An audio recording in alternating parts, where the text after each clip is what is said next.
tous, aujourd'hui Caradisiac vous invite à assister à la renaissance d'un mythe, la nouvelle Porsche 911 Targa.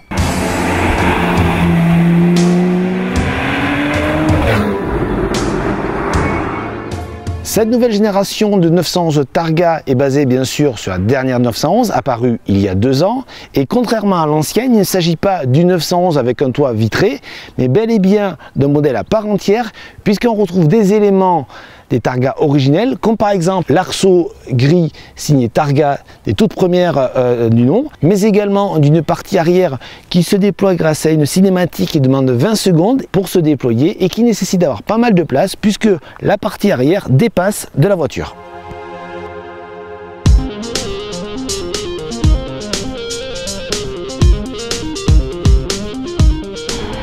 Sans surprise, on retrouve la planche de bord de la famille 911 avec une présentation et un assemblage quasi parfait. Vous avez toujours l'instrumentation à 5 compteurs typiques de chez Porsche.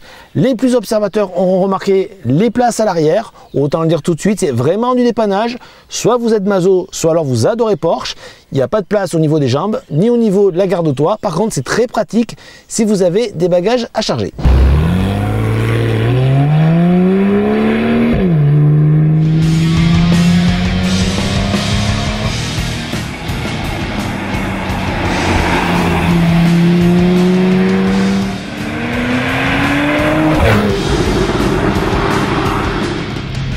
Cette 911 Targa est animée par 2 moteurs. Vous avez le 3,4 litres qui développe 350 chevaux et le 3,8 litres qui développe 400 chevaux.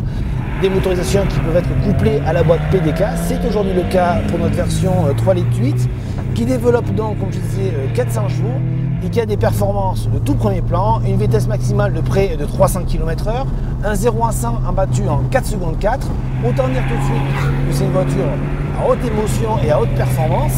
D'autant plus qu'il ne faut pas oublier que cette version Targa est uniquement disponible en 4 roues motrices. Alors forcément, ça va, on va dire, un petit peu frustrer les puristes de chez Porsche qui préféreraient 100% propulsion.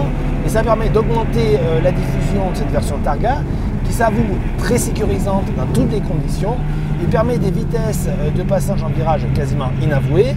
On notera également que malheureusement, du fait de la transmission intégrale, mais également du toit, elle est plus lourde que le coupé, plus de 100 kg. Donc forcément, cela se ressent un petit peu au niveau de la conduite. Et globalement, on a un véhicule qui est amusant à conduire, très efficace, plutôt confortable, il faut bien l'avouer, malgré les jantes de 20 pouces. Donc globalement, un très bon mix entre plaisir de conduite et conduite tranquille. On notera également quand même des petits remous supplémentaires malgré la présence d'un anti-remous au niveau du pare-brise qui n'est pas très efficace.